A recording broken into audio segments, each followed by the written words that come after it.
قدرمنو لیدونکو او اوریدونکو سلامونه او نیکې هیلې مې ومنئ. ولوله دهقان یم او د افغان ښځو د انلاین ادبي بهیر نننۍ ځانګړې غونډه مخته وړم. نن غونډه د زموږ نننۍ غونډه د بهیر له نورو ونیزو غونډو بدله ده. په دې غونډه کې نن راسره د پښتو ژبې زړوره، خلاقه او تکړه شاعره اغلې حسینه ګل تنها میلمنه ده. حسینه ګل تنها په کوزه پښتونخوا کې زیږېدلې ده. د تر اوسه 8 شعري ټولګې، 2 ناولونه، 2 د لنډو کیسو مجموعې او 1 کره کتنې اثر یې چاپ کړی. دا ګڼ شمېر نور ناچاپه اثار هم لري او په نږدې راتلونکي کې به یې د لنډو کیسو یوه بله ټولګه هم چاپ شي. اغلې تنها یو له لومړنیو پښتنو میرمنو وه چې په خپل نوم یې په زغرده په شعر کې د ښځینه عواطفو او احساساتو څرګندونه کړې. برخلاف د سرل د چې دا په یوه سنتي ټولنه کې اوسېدله، خو دې دغه جرأت او دغه زړورتیا یې ځان ته ورکړله چې باید پښتو ادبیاتو کې یو متفاوته څېره د ښځو لپاره واوسي. زموږ نننۍ غونډه هم د اغلې تنها شعري فعالیتونو ته او د دوی د ادبي سفر کوم سفر یې په ژوند کې د ادبیاتو په برخه کې درلوده دې ته ځانګړی شوی دی. زه دې ځانګړې غونډې ته د اغلې حسینه ګل تنها ته ښه راغلاست وایم. اغلې تنها ډېره خوشحاله یم چې ماته نن په غونډه کې د دې فرصت راکړل شوی او د دې ویاړ رابخښل شوی دی چې تاسو سره نن زه مرکه وکړم. ډېره زیاته مننه چې زموږ بلنه مو ومنله او زما په شمول د ټول بهیروال دې ته لیواله دي چې ستاسو خبرې واورو. په لومړي سر کې به اغلې تاسو ته ښه راغلاست وایم او زما لومړۍ پوښتنه به دا وي چې ستاسو دغه ادبي سفر چې تاسو په خپل په دومره کلو کې درلوده، په دې اړه موږ ته لږ ووایاست. د خپلو لیکنو او د شاعري په اړه راته ووایاست. مهرباني اغلې تنها. حسینه ګل دی او زه د پښتونخوا په یوه ادبي کورنۍ کې زما سترګې غړېدلې دي او ټوله کورنۍ مې دا ده چې د کاکا خیلو په نوم یادېږي. نو د کاکا خیلو په دې ادبیاتو کې او په فرهنګ کې او په علم کې په شعور کې د دې خپل په تاریخ کې یو لاس دی که نه، تاسو به ضرور لوستي وي. ډېر لوی لوی ادبي اتلان او ادبي فعالان په دغه خیل کې تیر شوي دي او اوس هم شکر الحمدلله زما کام، زما ټبر او زما دا خیل چې کوم دی نو د ادب په حواله باندې ډېر زیات یادېږي. نو زه خپل ځان خوش قسمته ګڼم چې زه په دغه کورنۍ کې پیدا شوې یم او خپله کورنۍ چې مې کومه وه نو په هغې کې ډېر نږدې غړي چې کوم وو نو د هغوی د ادب سره او د فرهنګ سره یو ډېر نږدې تړون و. زما ارواښاد پلار میا مظهرشاه کاکا خیل چې د خپل دور یو ډېر نوموړی لیکوال و، بیا د پیښور د ریډیو د ډرامې د لیکونکي په حواله باندې یو ډېر معتبر نوم و. نو زه ویاړم چې زه د هغه کره پیدا شوې یم او زما سترګې په دغه کورنۍ کې غړېدلې دي، زما خړپوسې په دغه کورنۍ کې شوي دي او بیا زما سندرې او زمزمې چې کومې دي نو هغه ما په دغه کورنۍ کې د دغه لوی او ګور سوري د لاندې ما دغه زده کړې کړي دي. لومړی زده کړې چې کومې وي نو هغه ما دوی سره کړي دي او بیا ظاهره ده چې پلار و ادیب و شاعر نو هغه به د خپل ژوند دغه تجربې چې کومې وي د لیک او د فن او د هنر هغه به یې زما مخې ته کېښودې او زه نه پوهېږم چې زما په دومره روڼو خویندو کې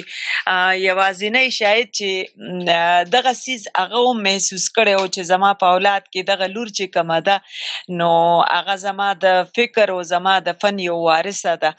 نو دغه تجربې به هغه زما سره ډېرې زیاتې شریک شریکولې او ما به لیدل زه ډېره وړه ومه چې د سکول نه به م راغلم نو اکثر به مې بابا د ډېر پنډ کتابونو سره خواوشا لکه د هغه نه به کتابونو یو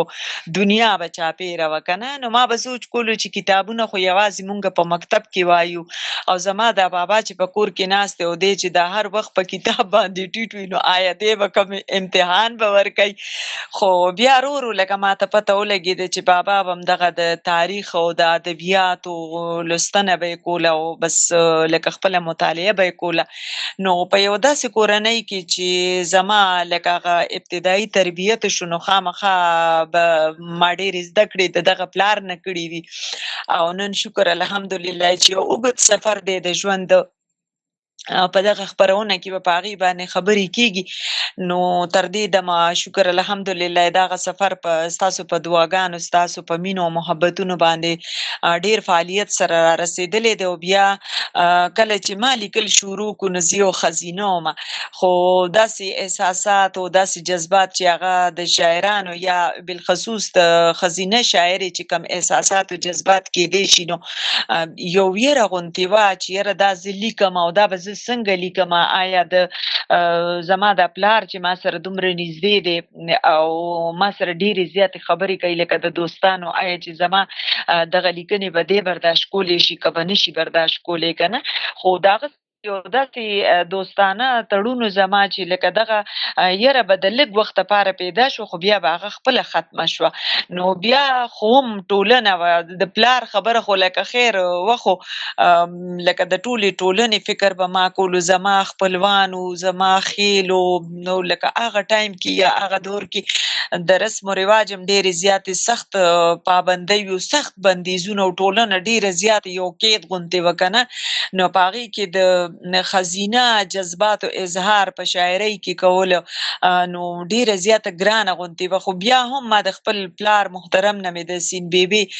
چې زمونږ د سیمې او زمونږ د خیل یو ډیره لویه اتله تېره شوې ده هغه وخت کې هغه ژوندۍ وه نو د هغې ډېرې کیسې ما اورېدلې وې چې هغې په ادب کې ډېر زیات لکه اوږد سفر کړی او بیا دومره یو نوم یې پیدا کړی چې حضرت باچا خان لکه هغې ته په خپله کور ته راغلی او د هغې د شاباشي دپاره او په هغې باندې د افرین ویلو دپاره نو ظاهره ده چې د سین بیبي غوندې شخصیت او لکه د آیډیل په توګه باندې هغه زما مخې ته شوې او نو بیا ماته لږه غوندې اسانتیا په دې حواله باندې وه چې زه د خپل څه لیکنې د خپل پلار سره شریکې کړم خو بیا هم زموږ هغه ټولنه او زموږ هغه رسم و رواج داسې و چې د پلار سره د لور دغه خبرې اترې چې دي یا دغه مکالمه یا بالفرض که ما څه لیکلي په کاغذ باندې نو د هغې وړاندې کول بیا به ماته ډېر زیات داسې یو مشکل غوندې عمل به ښکارېدو که نه خو به هر حال بیا چې کله زما پلار په دې څیز پوه شو چې یاره اوس باقاعده په ما کې د لیکلو یو دغه هغه جراثیم تر هغه حده پورې را رسېدلي دي چې اوس به باقاعده زه خپل څه یو تخلیق کوم یا به لیک کوم نو هغه زما ډېره زیاته ډاډګیرنه وکړه خو بیا زه دا خبره کوم چې لکه د ویرې او د لکه مطلب داسې د خوفونو یو ماحول هم و که نه چې ما به وي چې هسې نه چې زما پلار ته څوک داسې خبره وکړي پیغور ورته څوک ورنه کړي او وروڼه خو دا ده چې شفیقه جانې که ته سوچ وکړي نو په کورنۍ کې د پلار سره د لور یو ډېر ښه ریلیشن وي او ډېره ښه رشته وي که نه خو د رور سره هغه رشته نشي جوړېدی رور لکه چونکې یو پښتون زلمی وي هغه ټایم کې او دا غیرت او یا پښتونولي په دغه عمر کې لکه دومره ډېره زیاته په ځوانانو کې ننوتلې وي چې هغه د خپلې لور خور یا د مور حوالې سره لکه د هغې د نوم تصور نشي کولی چې بهر نارینه د صرف د هغې د خور یا د هغې د مور لکه نوم څوک واخلي که نه نو بیا هم لکه زه دلته کې دا خبره کوم چې پلار یو داسې برج یو داسې کلا وه زما دپاره چې هغه د دغه ټولو ویرو نه او د دغه ټولو خدشو نه زه لکه ډېره زیاته پناه غوندې ساتلي وم خو بیا هم هغه کوشش کولو چې لکه زما دغه احساسات چې دي یا زما دغه جذبات چې دي یا په لکه د تخلیق هغه چې کوم صلاحیتونه دي هغې ته داسې یو مناسبه غوندې لار ورکړي چې لکه مطلب په خپله کورنۍ کې دغه څیزونه خلک ومني که نه نو په دې کې زما د پلار یو ډېر لوی سټرګل زما سره او بیا ماته ښه یاد شي چې کله یو لیک ما په یو هغه ټایم کې خو دومره ډیر زیات د پښتو اخبارونه نو مجلې هم ډېرې زیاتې نه وي خو داسې لږ خال داسې اخبارونه وو چې د نوو لیکوالو لیکنو ته به یې ځای ورکولو که نه نو په چونکې دا سوشل میډیا خو نه وه هغه وخت کې لکه د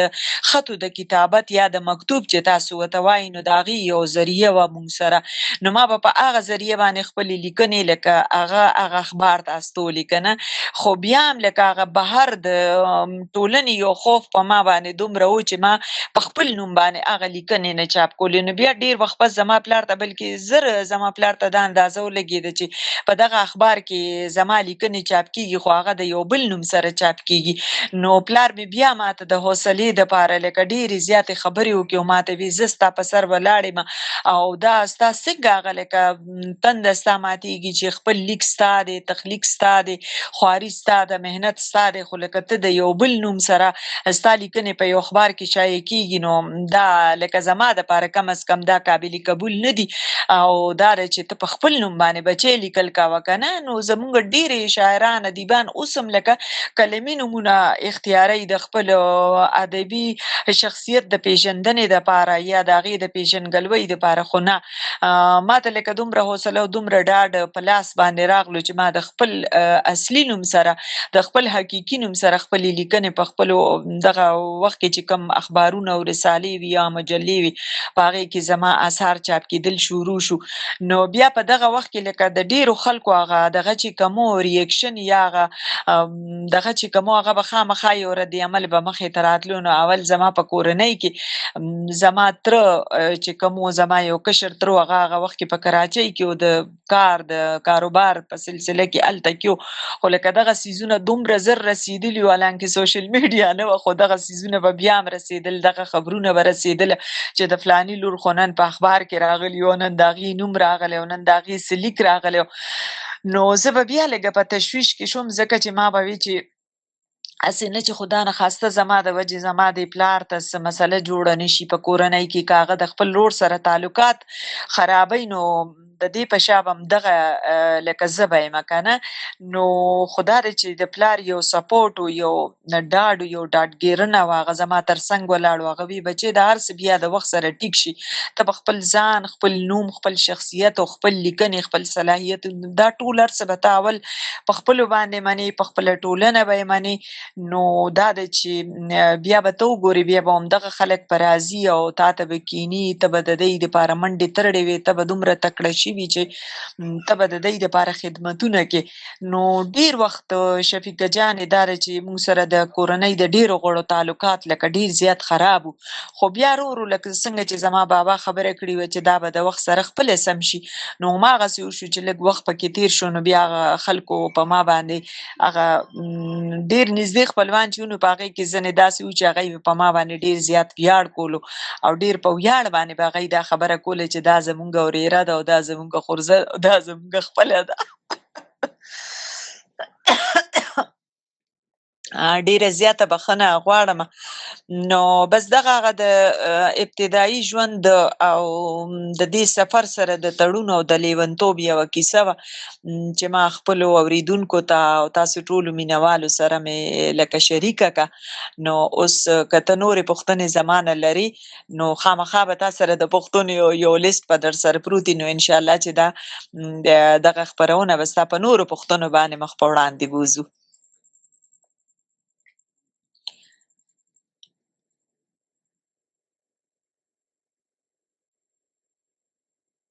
ډېره زیاته مننه اغلې تنها چې زموږ پوښتنو ته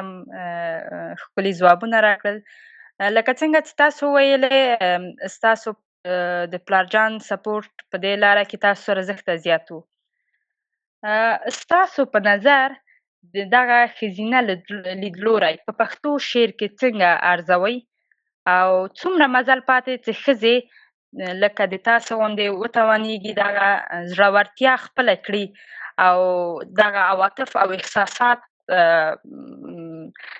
نورم لوی کړي او مثلا د تاسو په شان خپل نوم په شعر کې یاد کړي.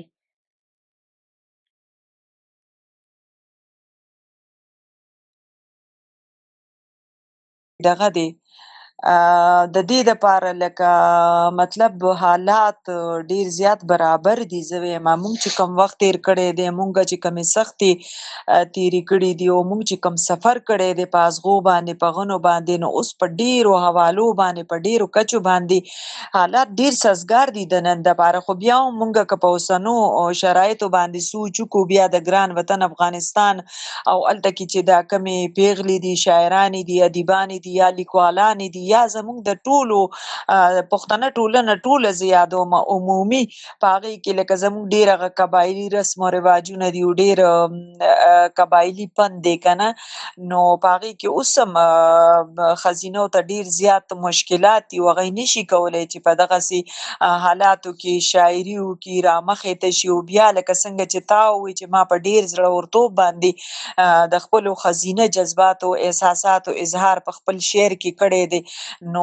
دا به زه ووایم چې وخت به اخلي چې یوه بله حسینه ګل به پیدا کېږي، خو دا ده چې دا به خپل سټرګل کوي، دا به خپل جدوجهد کوي او بیا په خاص توګه باندې د دې چې په کور کې کم نارینه دي نو باید چې هغه دې سره اوږه په اوږه اوسي. زه هغه خوش قسمته ښځه یم چې د پلار په کور کې ما سره په سپورټ کې زما پلار خو چې کله زه واده شومه نو بیا زه هماغه خوش قسمته ښځه یم چې زما د ژوند دغه ملګری چې کم دی نو هغه پخپله هم ادیب او شاعر دی، خو لکه ډېر ادیبان شاعران داسې دي چې یو فرهنګ پاله یا ادیبه شاعره مېرمن به د هغه ژوند ته راشي خو بیا به هغه لکه قید کي په کور کې او په هغې باندې به بیا بندیزونه لګوي، هغه به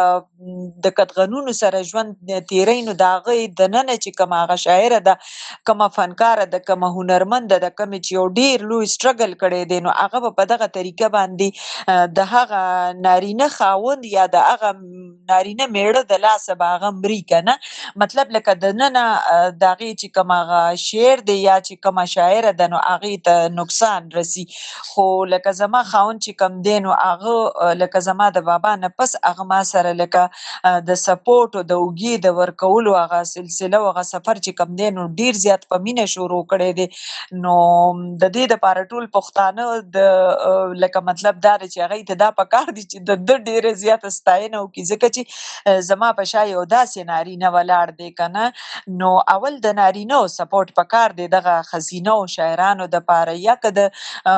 هنر یا د فن په هر یو میدان کې دي که نه او نشي کولی چې هغوی په ډاډ باندې د خپلو جذباتو یا د ښځینه جذباتو اظهار وکړي، نو دا ده چې هغه یو انسان خدای پیدا کړی دی، د هغې زړه، د هغې دننه وجود، د هغې بهر وجود او د هغې دننه د احساساتو د خیالاتو دنیا چې کومه ده نو خو ډېره زیاته غوندې نازکه غوندې وي، ډېره شیرینه غوندې وي. نو باید چې زمونږ نارینه د هغې دننه وګوري او دغه دنیا هغه دغه کړي که نه فتح کړي، نو بیا لکه ډېر څیزونه پخپله اسانېږي که نه. او دا ده چې دغه نارینهو سپورټ ډېر زیات ضروري دی. که په کور کې لکه د هغی لور شاعره وي نو پکار دی چې پلار ورسره په سپورټ کې ودرېږي، ورور ورسره ودرېږي. خو که دغه جینۍ بیا یو بل کور ته لاړه شي نو بیا لکه خاوند ته دا پکار نه دي چې د هغې د جذباتو د احساساتو یا د هنر مخې ته لکه د روایاتو هغه خنډان جوړ کړي او هغه مشکلات جوړ کړي او هغه بس غریبه لکه د څلورو دیوالونو دننه قید کړي او هغه دومره لکه دغه کړي که نه، مطلب دومره قید وساتي چې هغه نشي کولی چې هغه شاعري په ازادانه طور وکړي. لکه هغه چې کومه شاعره د هغې دننه وه نو هغې ته ژوند او لکه مینه ورکړي که نه. نو دغسې زمونږ ډېرې شاعرانې چې کومې دي یا زمونږ ډېرې هنرمندانې چې دي نو هغه د مختلفو نارینهو د رویو د لاسه یا د ټولنیزو بندیزونو د لاسه هغه دغسې ختم شوي دي د وخت سره. او دا دی چې دا نه ده پکار په اوسنو شرایطو کې دا نه ده پکار. زه تاسو ته هم ډېر زیاته ستاسو ستاینه کوم د دغه کار، ځکه چې په افغانستان کې که مونږ وګورو نو په جینکو پسې د مکتبونو هغه ورونه بند دي که نه، خو په داسې حالاتو کې ستاسو په شان پیغلې دا دی د ادب سره د فرهنګ سره خپله هغه رشته جاري ساتئ او دومره لوی لوی لکه هغه مبارزې کوي او بهیرونه مو روان ساتلي دي. نو دغسې همدغه هغه د سټرګل او د جدوجهد او د سختیا او هغه سفر دی چې د دې نه هر یوې شاعرې ته تېرېدل پکار دي په کامیابۍ سره او که چېرې هغه په خپل مقصد دغه جوړ کړي د ژوند چې لکه الله پاک ماته دا کم صلاحیت راکړی دی د خپلې ټولنې کې د یو مثبت بدلون او د تبدیلۍ دپاره راکړی چې د هغې نه زه د خپلې ټولنې د ترقیو د پرمختیا څه لارې ګودرې برابرې کړمه نو زما په خیال دی چې دغه سفر به مخ په وړاندې ځي او دغه شاعر ادیبه چې کومه ده نو دا به ډېر په زړورتیا سره خپل دغه فرهنګي سفر جاري ساتي.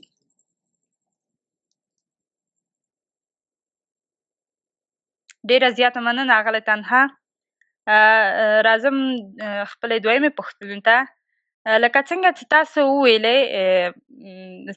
دغه استعداد یا دغه لاره چې تاسو انتخاب کړې ده د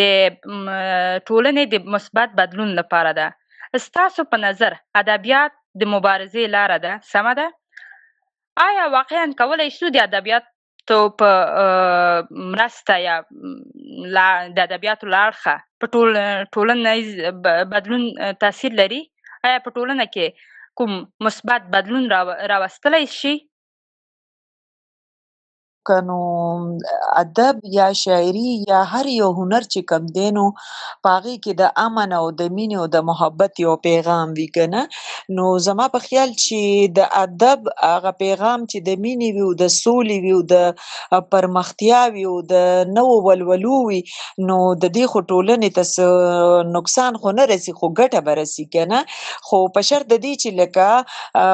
مطلب د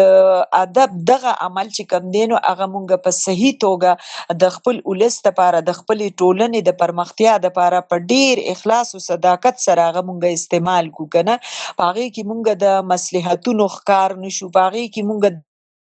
نه درو چې یاره دا فلانې به څه وایي یا چې زه دې ځای ته ځمه دلته کې زه که چېرته کښېنم پاسم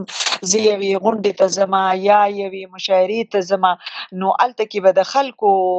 نظر ماته سي وي دغه څیزونه د خپل ذهن نه ویستل پکار دي او ډېر په اخلاص او په صداقت سره په ذهن کې دا خبره کېنول دي چې دا زه لکه د خپل ایمان تر حده د خپل لکه د روح نه د خپل زړه نه د صدق په توګه باندې زه دغه خپل ټکي دا خپل الفاظ دا خپل فکر دا خپل هنر دا زه د خپلې ټولنې د یو مثبت بدلون دپاره زه دا په کار راولمه نو الله پاک په دغه هڅو کې د ادیبي د شاعري یا د فنکاري هغې کې خدای پاک ډېر زیات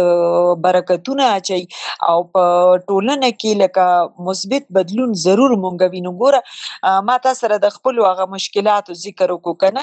نو دا شاید چې زمونږ هغه جدوجهد دی چې نن مونږ ګورو نو په ټولنه کې دغه څیز ته ډېر زیات د احترام په نظر کتلی شي که نه او شاعر ادیب نه هغه توقع بنده کولی شي لکه کېږي اوس په دغه شاعرانو ادیبانو باندې لکه یو باور یو بروسه یو یقین د خلکو جوړ دی چې دا خو لکه د پیغمبر وارثین دي نو دا چې د دی یو عمل د دی کردار داسې نشي کېدی چې هغه د ټولنې د اړي ګړي یا د ټولنې د نقصان باعث ګرځي که نه نو زما په خیال چې دغه عمل چې کم دی یا دغه ادب چې کم دی نو دا ضرور په ټولنه باندې یو ډېر مثبت اثر پرې باسي خو په شرط د دې چې په صدق او په اخلاص سره لکه په دغه لړ کې ته خپل قدمونه پورته کړې نو هلک ډیره زیاته مننه اغلې تنها. کور مو ودان. راځو د بهیروالو خواته. لطفا که څوک پوښتنه لري خپل لاس دې پورته کړي. مهرباني. نعیمه جانې مهرباني. خیر راغلی غونډې ته. مننه ولوله جانې. زه هم خپلوار سره مېرمن حسینه ګل تنها ته ستړي مه شې وایم او ډېره مننه ترې کوم چې زموږ بهیر ته یې سر راښکاره کړل او زموږ سره شریکه شوه په دې غونډه کې. زه غواړم ډېره مننه. مننه تاسو څخه بیا هم. زما پوښتنه دا وه چې ستاسو یو بیت چې زما ستاسو په ټولګه کې لوستی و تر اوسه پورې زما په یاد دی ځکه چې هغه ډېر شوخ بیت و چې ښه په ښکاره او ښه په نره مې کړي دومره مې ښکل کړي چې اوتره مې کړي. نو کله چې بالکل چې دا بیت ما لوستو نو ما هیڅ تصور نشوی کولی چې پښتنو ټولنه کې د یو پښتانه دغسې بیت ولیکي او مثلا لکه تاسو چې وویل چې پلار یا ورور یا دغسې کسان دي د بیت د هغوی په مخ کې وګوري. ما هم ځینې داسې بیتونه شته دي، خو فکر نه کوم چې زما د کورنۍ نارینه و د هغه لوستي وي. نو دغسې بیتونه ستاسو په شعرونو کې ډېر دي، دغه شعرونه ستاسو واقعا هم چې عالي دي او ډېر دي. د دغسې شعرونو سره ستاسو د ورونو یا مثلا خاوند مو چې بیا وروسته واده مو وکړ، د پلار مو د دوی عکس العمل حتی د دغسې شعرونو سره چې مخامخ شوي دي، دوی عکس العمل څه یا که تاسو هغه نه پټ ساتلی دي؟ مننه. نه زار اصل کې خبره دا وه چې کله زه د یوې شاعرې په توګه باندې زه معرفي شوم او ما لږ مزل وکړو، نو شاعره چې وي نو بیا خو به هغه د خپل زړه خبرې خامخا لیکي. زه هغه ړومبۍ شاعره ومه چې ما په دې څیز کې هېڅ مصلحت نشو کولی، که نه ما وی دننه چې زما څه دي نو پکار ده چې هغه یې زه اظهار وکړم، ځکه چې که زه دا نشم کولی نو زه د منافقت نه کار بیا نشم اخیستی که نه. نو دا د نورو خزینو دپاره لکه ما یو لاره جوړوله چې د هرې ښځې یو وجود دی، د هغې یو فکر دی، د هغې یو ذهن دی. الله پاک د هغې دننه یو ډېره ښایسته او ډېره پاکه سپېڅلې دنیا جوړه کړې ده، او ښځه چې دې کائنات ته راغلې ده نو ښځه زه وایم چې د ښکلا او د مینې او د محبت یوه استعاره ده. نو هر کله چې هغه بیا شاعره وي نو د هغې دننه دنیا خو نورم ډېره زیاته ښایسته وي، نو پکار ده چې هغه د خپلې دغه حقیقي دنیا اظهار هغه په دغسې ښایسته ښایسته بیتونو کې کوي، په دغسې ښایسته ښایسته شعرونو کې کوي چې هغه ځوان کول ته او بیا لکه ځوانانو ته یو نوی غورځنګ ورکوي، د ژوند نوې نوې لارې ورته ورکوي که نه، او یو نوی جوش ورته ورکوي، یوه نوې ولوله ورته ورکوي. ضرور دا نه ده چې لکه د په هر یو شعر کې چې کومه شوخي وي یا کومه ښکلا وي یا کوم یو ډیر زیات هغه مطلب داسې خبرې وي چې لکه هغه هره شاعره نه کوي. که دغسې خیالات پکې وي نو هغه د دې دپاره وي چې لکه زه چونکې ښځه ومه نو ما د خپلو جذباتو احساساتو هغه سوچه اظهار کول غوښتل او دا زما مقصد و. نو دا ده چې پکار ده چې هر یوه ښځه چې ده هغه دې لکه دا نه کوي چې د هغې قلم ته څه راځي نو پکار ده چې هغه ولیکي که نه، ځکه چې په عامه ښځه کې او په شاعره کې خو دغه یو توپیر دی، دغه یو فرق دی چې عامه ښځه د خپل زړه خبرې نشي کولی او شاعره ادیبه پکار ده چې د خپل زړه خبرې وکړي. مینا جان زما غږ اورئ؟ مهرباني. ډیره مننه. سلامونه د بهیر ټولو ګډونوالو ته او په تیره بیا وعلیکم السلام حسینه ګل تنها ته چې کلونه مخکې مې ورسره لیدل شوي او ورسره مې مرکه کړې وه. خوشحاله یم چې نن یې فصله مودو بیا هم دلته لرو. الله دې ژوندی لره تر ډیره. ادب په تاسو آمین تاسو سره غښتلی او ښایسته دی. ډیره مننه. پوښتنه مې دا وه میرمن تنها چې د ځوانو شاعرانو په اړه، البته ښځینه شاعرانو په اړه تر ډیره دا ویل کېږي چې د ښځینه شاعرانو شاعري ولاړه شاعري ده، یعنې نوښتونه پکې کم دي، یا ستاسې په خبرو لکه په خبرو په جریان کې مې وویل چې هغه د زړه خبرې ډېرې کمې په شعرونو کې څرګندېږي. تاسې د یوې با تجربه شاعرې او د هغې شاعرې په حیث چې خپل احساسات مو وړاندې کړي او همیشه مو په شعر کې انعکاس ورکړی،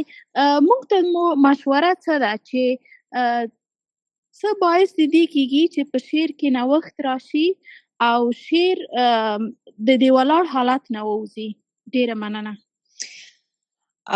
زار زه خو چې څو پورې زما تجربه ده یا لکه څومره ما کتلي دي نو زه وایم چې د ښځینه شعر چې کوم دی نو دا ډېر رښتینی شعر دی او دا هېڅ ولاړ شعر نه دی، خو بیا هم ستاسو دا پوښتنه هم ډېره زیاته مهمه ده. ولاړ په دغه اړه باندې دی چې لکه څنګه مخکې مونږ په بحث کې دا خبره وکړه چې هغه ټولنیز بندیزونه او بیا داسې شرایط چې په هغې کې نشي کولی چې ښځه لکه خپل هغه د زړه خبرې وکړي، په شعر کې وکړي، په نظم کې وکړي، په شاعرۍ کې وکړي یا داسې په بل یو صنف کې وکړي که نه، نو هغوی ته لکه پکار دي چې د ویرو ترهو نه وځي او دا ده چې خپل هغه سوچه احساسات او جذبات چې دي نو هغه خیر دی داسې سمبولیک لکه په علامتونو کې هم د هغې اظهار کولی شي که نه، چې هغه شعر روان شي او هغې کې هغه نوي نوښتونه راشي، هغې کې جدت راشي او هغې کې لږ داسې بدلون غوندې راشي که نه. خو زمونږ بدقسمتي دا ده چې زمونږ په ټولنه کې د ښځو دا ژوند داسې ډېر زیات بې خونده دی او بیا زمونږ دا منطقه چې کومه ده نو د جنګونو، د فسادونو، د جهادونو د لاسه دې حالت ته رارسېدلي ده چې په داسې حالاتو کې موږ د مینې خبرې کول یا زنانه که د خپلې دننه دنیا خبرې کوي نو لکه د هغې هغه خارج لکه دومره بدرنګه دی، نو بیا به څنګه هغه ښایسته خبرې چې کومې دي، هغه پاغوندي خبرې چې دي، هغه کمې خوږې خبرې چې دي، هغه کمې حقیقي خبرې چې دي او کمې جذبې چې دي، هغه به څنګه د دغه بدرنګوالي سره مخامخ کوي. هلته کې به یې کېدي چې بهر بارود دي، جنګونه دي، بې امني دي او بدرنګي ده او جهالت دی او غربت دی او چغې دي او ویرونه دي او ساندې دي، نو دغه هم زمونږ د ژوند یوه حصه ده. دا لکه زمونږ برخې رسېدلي دي چې مونږ د دغسې څیزونو په منځ کې لګیا یو، مونږ خپل ژوند کوو خو د دې باوجود لکه مونږ هغه خپل ښځینه جذبات احساسات چې کوم دي نو داسې کله کله لکه داسې د تازه هوا په شکل کې مونږ هغې ته څه ناڅه هغه دننه دنیا چې کومه ده نو هغه مونږ لږه را دغه کړو، راوسپړو، هغه لږه بهر کېږدو، هغه لږه دنیا ته مخامخ کړو چې لکه دننه زه داسې یمه. نو زما په خیال چې ښځې ته د دننه بندیز چې کوم دی نو هغه نه دی پکار په دغه احساساتو باندې او په دغه عاطفو باندې یا په دغه احساساتو باندې هغه تړل نه دي پکار، هغه راویستل پکار دي او د هغې یو ډېر ښایسته اظهار پکار دی چې دا زمونږ په خارج کې چې کوم دغه دي بدرنګۍ دي، دا کوم بې امنۍ دي او دا کوم لکه د جنګونو هغه اثرات دي چې دا کم از کم د انسانانو د ذهن نه لږ اخوا شي او لکه د لږ وخت لپاره وي خو چې د یوې ښایسته دنیا سیل هغې ته مونږ را مخامخ کړو که نه، نو دا ضروري ده چې هغه د خپله مطالعه دې زیاته کړي، ورسره که نورې ژبې داسې هغې زده کړي وي د هغې ادب دې وګوري او دا ده چې دغه دې وکړي، کوشش دې کوي چې لکه نوې څه خبرې مخې ته راولي او هغه په شعر کې د هغې اظهار وکړي او هغه خپل ځان د یوې ښې شاعرې په توګه باندې دنیا ته معرفي کړي، څنګه چې حسینه ګل د یو جدوجهد د یو مبارزې نه راتېره شوې ده او هغې لکه په دغه څیزونو باندې چېرته څه کمپرومایز نه دی کړی، څه مصلحت یې نه دی کړی او چې دننه څه راغلي دي نو هغه هغې په هماغه دغه سره تکړهتوب سره او په نرتوب سره او په ښځینتوب سره، بلکې دلته کې زه دا وایم چې نارینه زه نه یادوم، نرتوب زه نه یادوم، زه ښځینتوب یادوم، ما په هغه ښځینتوب سره هغه هر څه لیکلي دي که نه. نو دا دی چې هر یوه شاعره دا کولی شي، خو ما تا ته ووایي چې دغه د ویرو نه وتل دي او د ویرو نه وتل به هلې کېږي چې دا ده چې مونږ د دې جنګونو نه، مونږ د دې بدامنو نه وځو، مونږ د تعلیم طرف ته لاړ شو، په مونږ پسې دا مکتبونه پورې چې کوم دي دا لکه پرانیستلی شي او مونږ ته لکه دنیا چې کومه ده د دنیا نور کامونه چې دي د هغې ادب او د هغه فرهنګ مونږ وګورو او بیا مونږ لکه مطلب د هغه ټول هر څه په تناظر کې مونږ د خپلې ژبې دپاره یو داسې ادب تخلیق کړو، ښځینه ادب چې په هغې باندې دا چاپ بیا نه وي چې یعنې دا ولاړ دی او دا مخکې نشي تللی. نو انشاءالله زه په خپلې پښتنو کې خویندو کې په خپلو لوڼو کې په خپل نوي نسل کې دا استعداد وینم، دا صلاحیت وینم، خو هغوی دپاره د لږ سپورټ ضرورت دی چې د کور د خوا ورته لږ سپورټ وي، د ټولې ټولنې ورته ورو ورو پام راګرځي او لکه ډېر مثبت طریقې سره د هغې لاسنیوي وکړي، هغې سره خپل ملاتړ وکړي،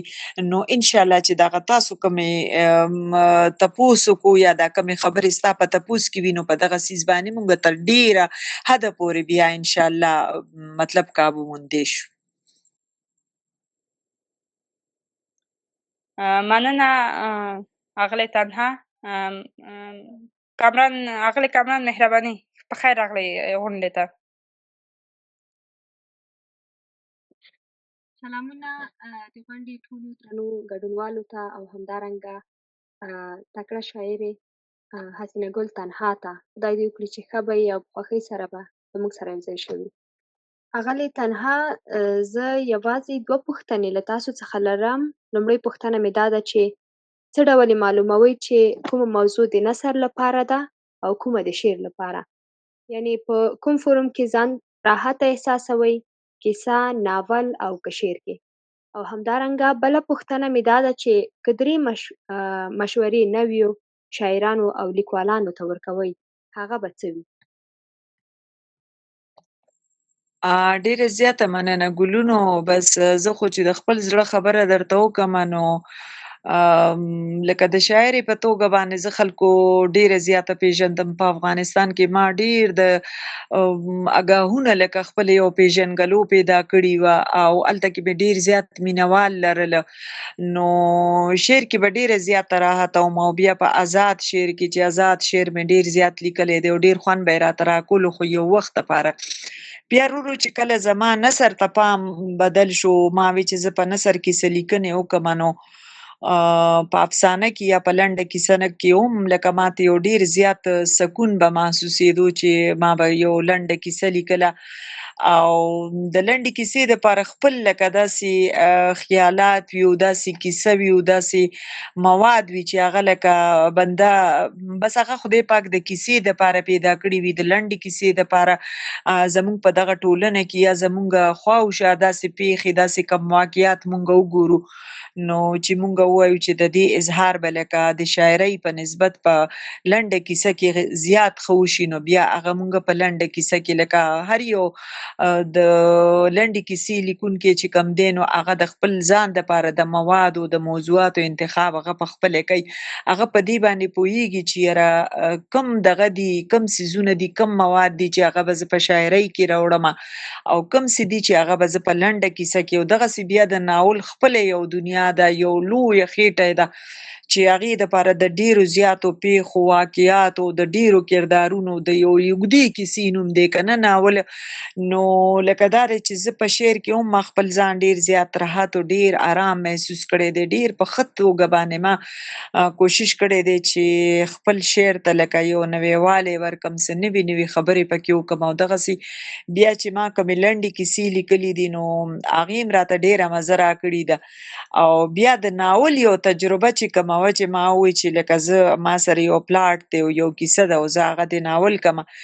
نو بیا چې کله په ناول باندې ما شروع کړه نو ناول کې تاسو یقین وکړئ چې دومره خوند او دومره مزه ماته راغله چې ما هغه خپل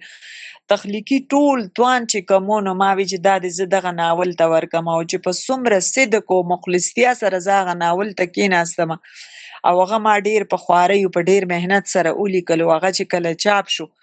نو تاسو باور وکړئ چې په هغه ناول باندې څومره ډیرو ماشومانو چې لکه دا څوک چې دلته کې په پوهنتونونو کې پښتو ادبیاتو باندې په بیلو بیلو شعبو کې او په بیل بیل دغه کې کار کوي که نه تحقیق کوي، څېړنې کوي، نو د هغه ناول په مختلفو اړخونو باندې په بیلو بیلو اړخونو باندې ډیرو سټوډنټانو ډیر طالب علمانو کارونه وکړل. نو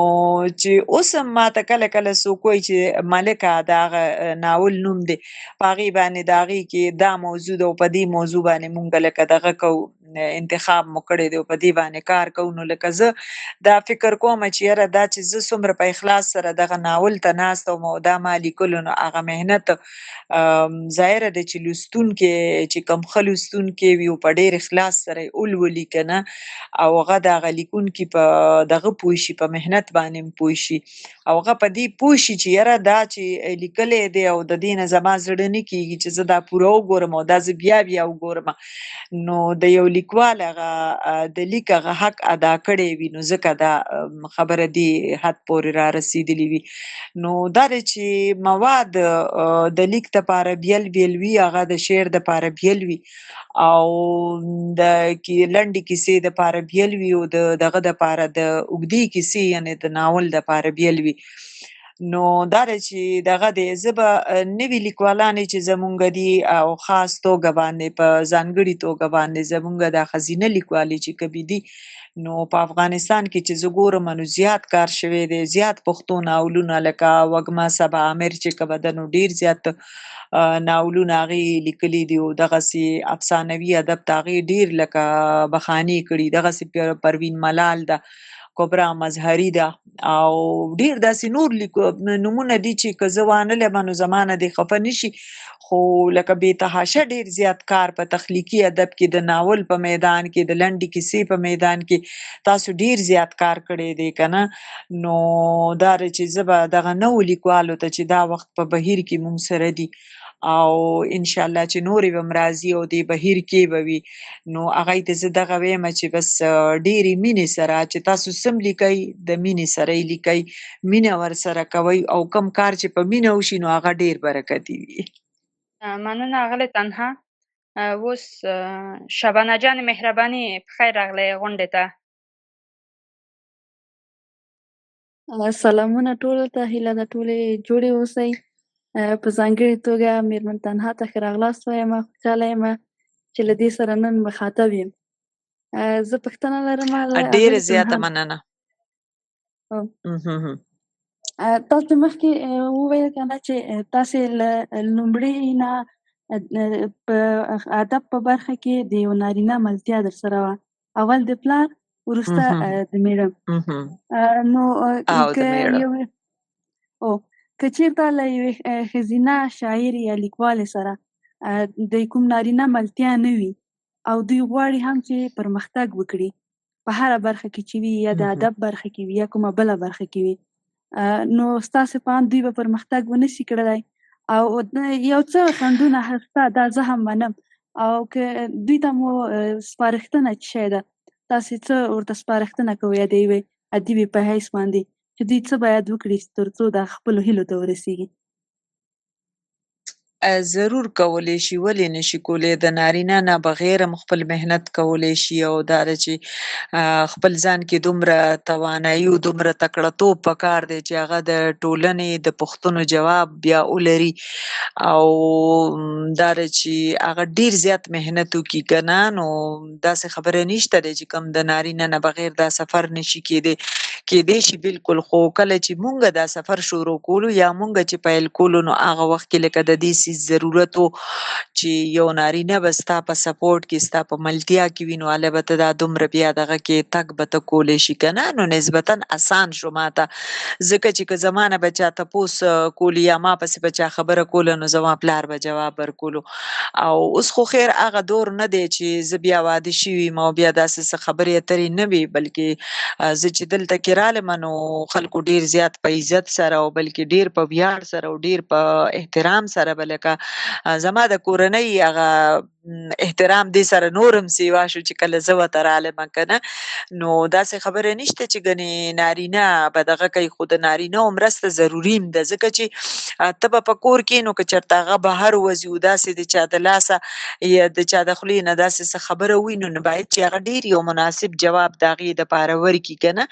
او که هغه کس دومره پوه نه وي نو چې هغه پوه کړي که نه بیا ښځه دا نشي کولی چې هر نارینه سره ودرېږي بهر لکه هغه چې کم فکر لري او کومه خبره کوي یا کول غواړي که نه نو بیا لکه ښځه دپاره دا لږ ګرانه ده نو بهرحال اوس وخت د هغه څیزونو نه راوتلی دی اوس هره ښځه خپله ډېره زیاته تکړه ده که مونږ وګورو د ژوند ډېرې زیاتې شعبې داسې دي چې ښځه پکې ډېره مخکې تللي ده که نه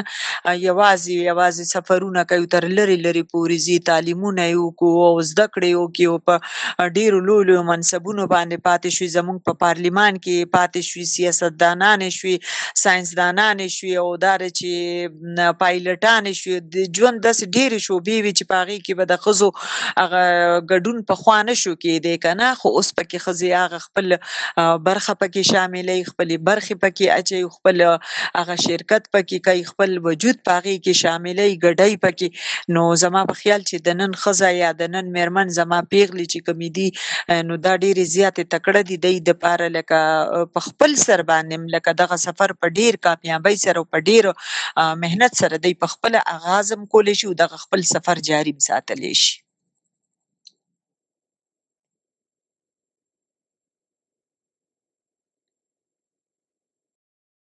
مننه شبانه جانې، مننه اغلې تنها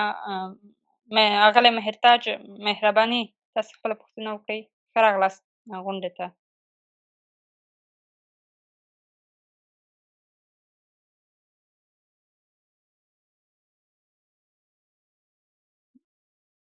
مهرباني. مننه تاسې نه هم فکر کوم د اغلې تنها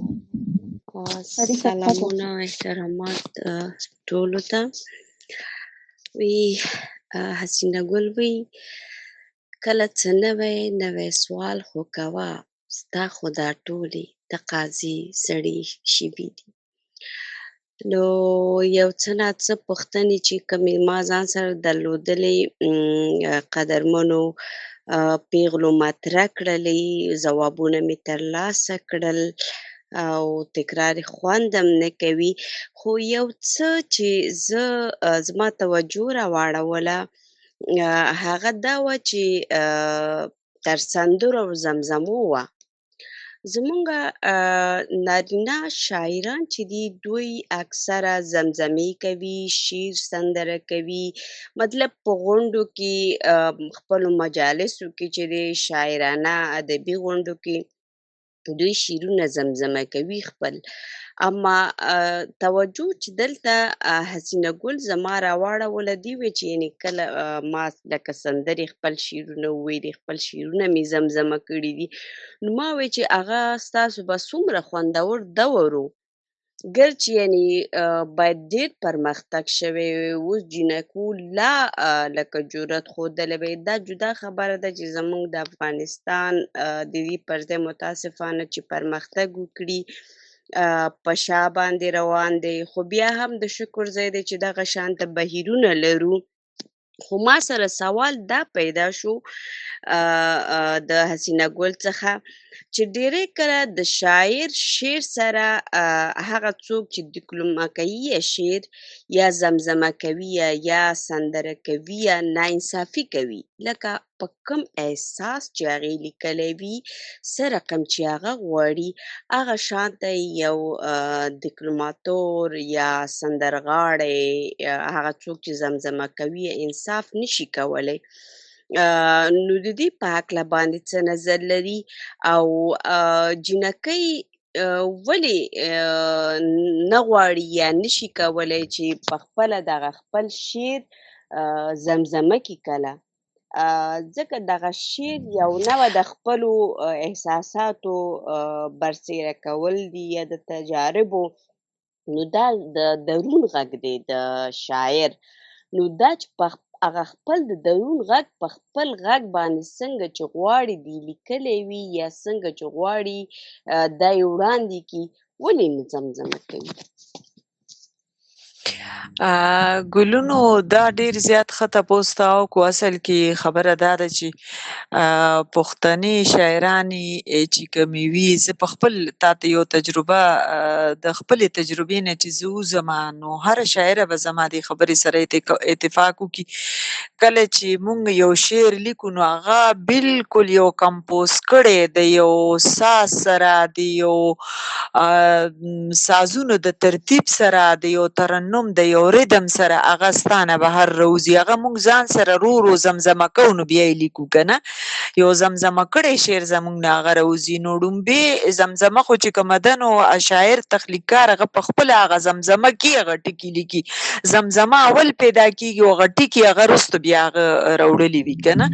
خو دا چې دلته بیا هغه د ټولنې خبره راځي چې ښځې ته دا دغه نشته، د اجازت نشته چې هغه خپل شعر په خپله زمزمه کړي او په خپله یې سندره کړي او په خپله یې ووایي که نه. نو بهرحال دا مو شکر الحمدلله یو مثبت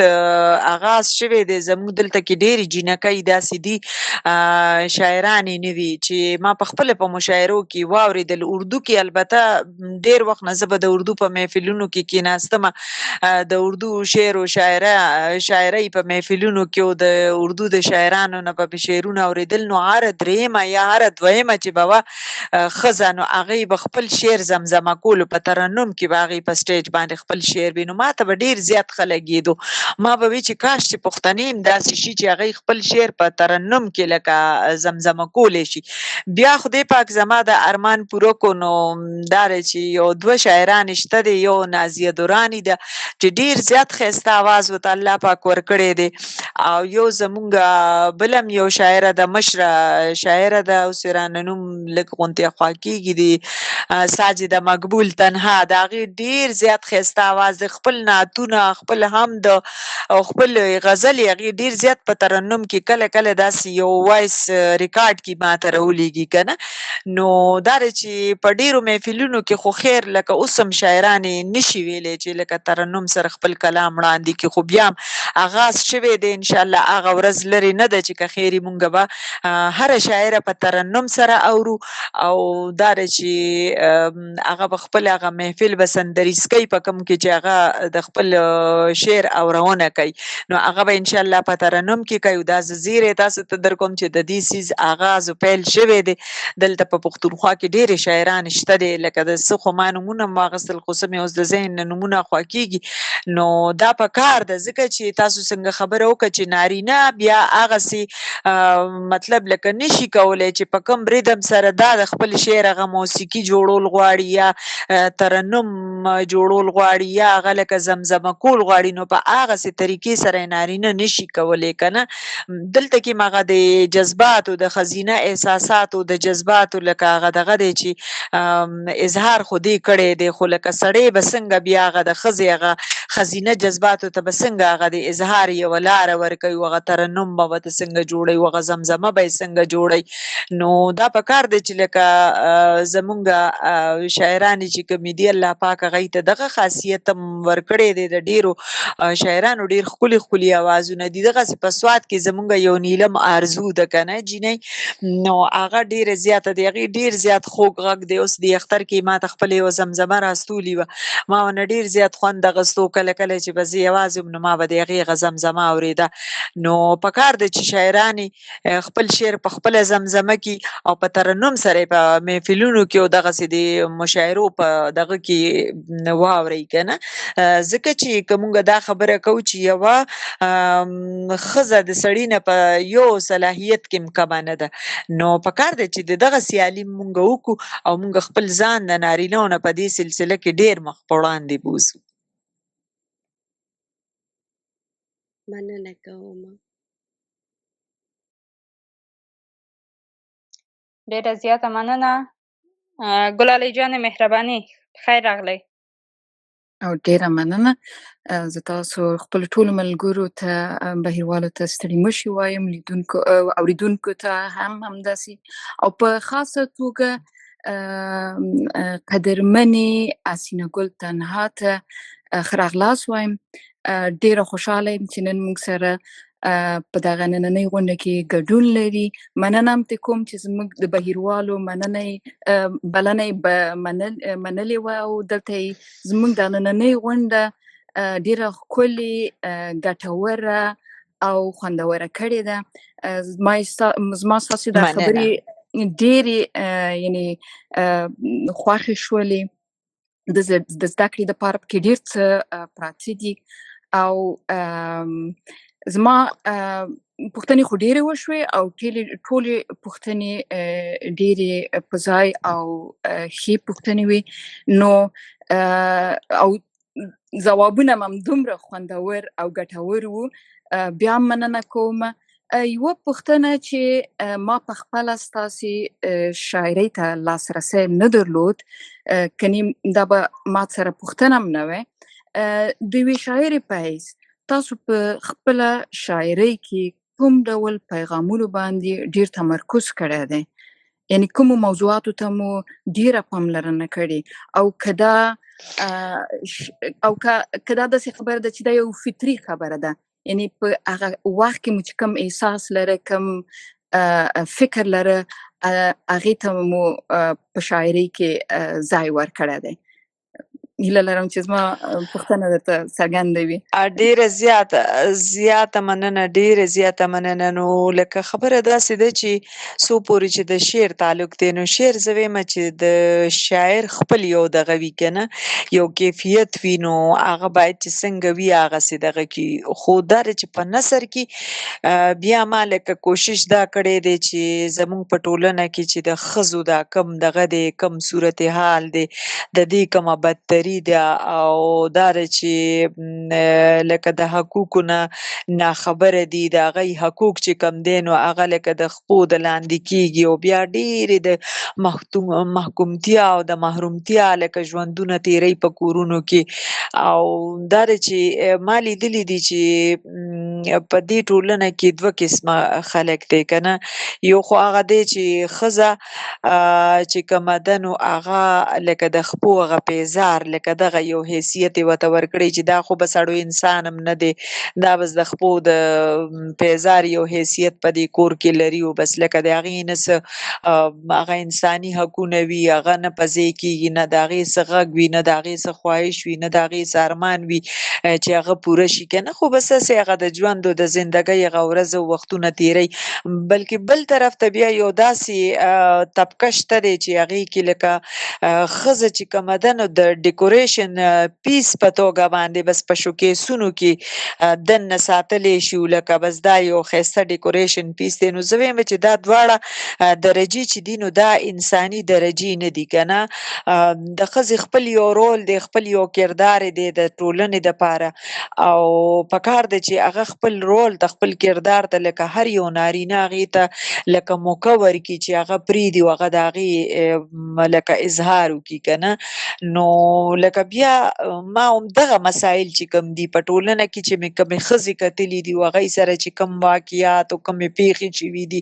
نو هغې به زه ډېره زیاته دردولم. نو زما ټولې لنډې کیسې او لیکنې چې کومې دي، یا ناول یا د ریډیو دپاره ډرامې، دا خبره مونږ لکه وختي ونه څېړله، نو بیا لکه د دې څیز اظهار ما په دغه موضوعات ټول ما په دغه لیکنو کې شامل کړل.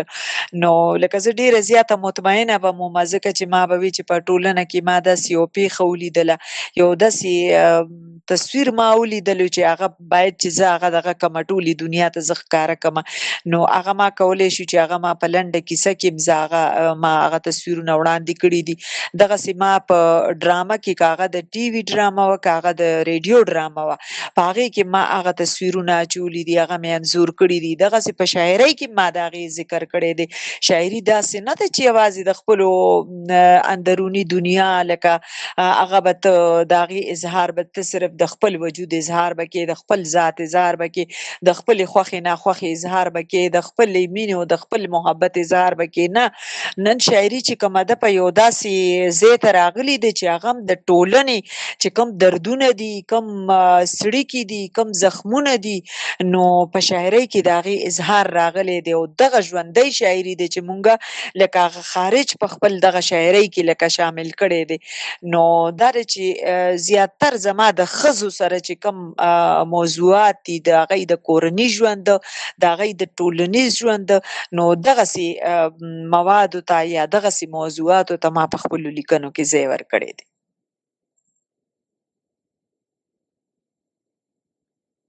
ډیره زیاته مننه میرمن ګلالۍ او میرمن حسینې. نسیمه جانې مهرباني. ډیره زیاته مننه. لومړی خو سلامونه او احترامات ټولو خویندو ته او په خاصه توګه حسینه ګل جانې ته چې نن یې موږ ته وخت راکړی دی او خپل په مهربانه او خوږو خبرو باندې زموږ ماښام ښکلی کوي. زما پوښتنه دې ته ده، په خاصه توګه په پښتنه ټولنه کې که هغه لر یې که بر یې، کله چې یو ښځه راپورته کېږي په خاص توګه د شاعري برخې ته راځي نو ډېرې خبرې ورپسې کېږي. نو زما پوښتنه دا ده که چیرې کله داسې سوي دي، طبیعي خبره ده چې داسې به سوي ځکه موږ د یو پښتنې ټولنې غړي یو، نو طبعا د دې شیانو څخه خلاص نه یو. که خبرې درپسې سوي ستاسې عکس العمل دې خبرو ته څه و؟ څه ډول چلند به مو کوئ یا به مو څه ویله یا په زړه کې څه درګرځېدله؟ ډېره مننه. ډیره زیاته به خوشحاله شوم کنه چې چا به څه خبره وکړه زه به ډیره زیاته خوشحاله شوم. ما به وی چې که دا زه اوس په جنګ باندې یا داسې په بې ادبۍ باندې او یا داسې په یو ترخه لهجه باندې زه د خپل له خوا یو جواب ورکوم نو بیا زما دننه ادب چې کم دی یا تمیز چې کم دی یا اخلاق چې کم دي نو هغه خو پاتې نشو کنه بس بیا خو دی او زه یو رنګي شو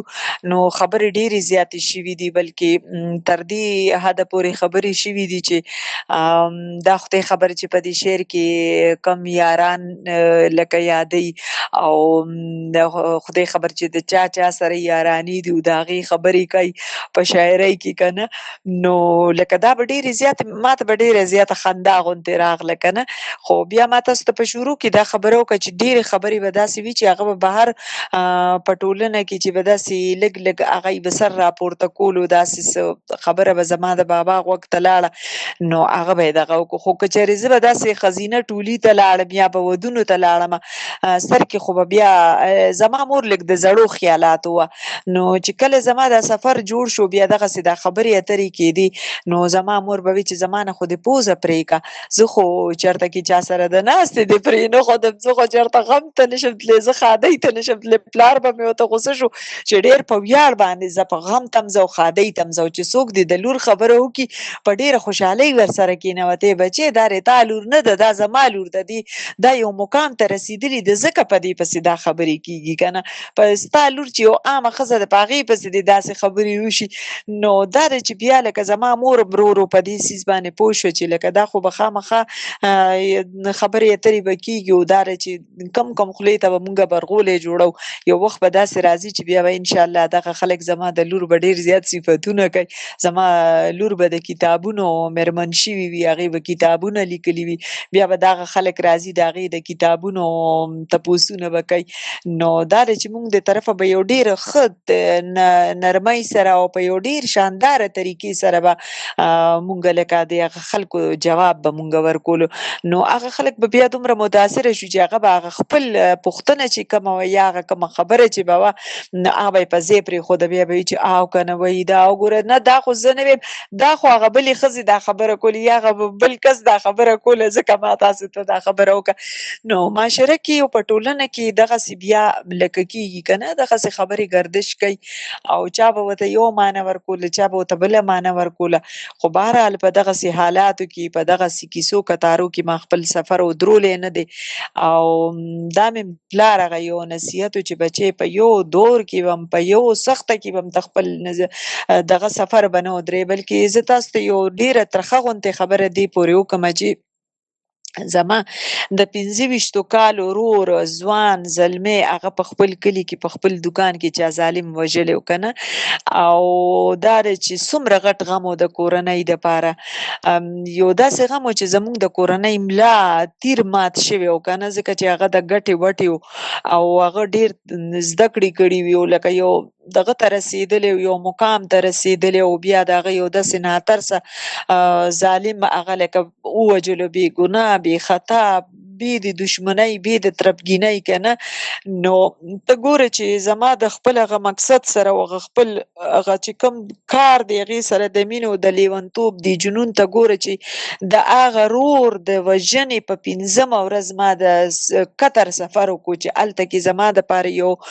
غونډه جوړه شوې وه او د هغه غونډې دپاره د تګ دپاره چې کوم هغه کاغذي کاروایي به سرته رسېده نو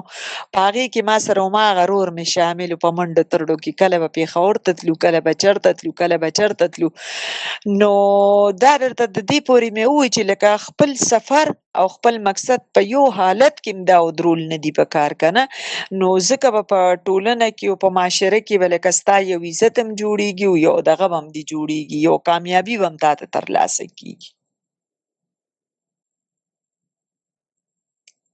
پاکیزه جانې بخیر راغلی مهرباني غواړم تبصره وکړم تاسو د خپلو خبرو په سر کې زموږ د پښتنې ادب او مبارزې د یوې سترې ښځې نوم واخیستل سین بیبي چې هغه له سیده بشرا بیګم ده له نیکه مرغه ما په دې باندې یوه لیکنه پرې کړې ده. په دې ورځو کې ما دا ولوسته. ما مخکې دا لوستې وه 2 کاله مخکې د باچا خان کوم سیمینار چې ما په هغې کې یوه مقاله لیکلې وه، د دې ذکر مې کړی و. دې وروستو کې مې دا د پښتونخوا کې چې کوم نهضت شروع دی د مبارزې، نو ما غوښتل چې